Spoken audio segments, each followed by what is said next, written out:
सिंहस्थ कुंभमेळ्याची तयारी सुरू आहे, पण आराखडाच केंद्राच्या टेबलावर न पोहोचल्याने संपूर्ण चित्र गोंधळात अडकलेले आहे.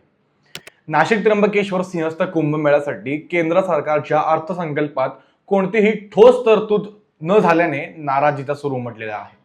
मात्र या नाराजी मागे एक धक्कादायक वास्तव समोर आलेलं आहे.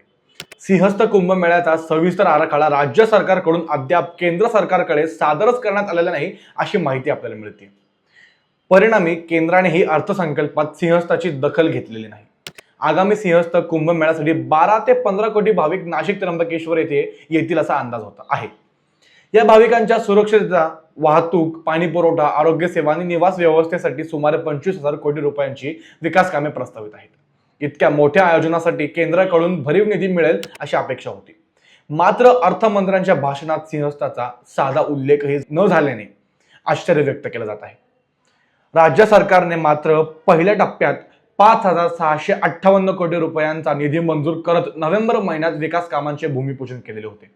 त्यामुळे पुढील टप्प्यात केंद्र सरकारकडून निधी मिळेल अशी अपेक्षा वर्तवलेली जात होती.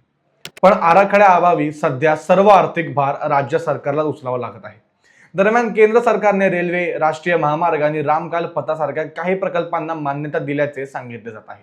मात्र या प्रकल्पांसाठी प्रत्यक्ष निधी अजूनही प्राप्त झालेला नाही अशी माहिती आपल्याला मिळते. त्यामुळे सिंहस्थ कुंभमेळ्याची भव्य तयारी प्रत्यक्षात सुरू झालेली असली तरी केंद्र आणि राज्यातील समन्वयाअभावी हा मेळा कागदावरच अडकतोय का, असा मोठा सवाल आता उपस्थित केला जात आहे. यावर तुम्हाला देखील काय वाटतं आम्हाला सांगायला विसरू नका आणि पाहत राहा न्यूज डॉट्स.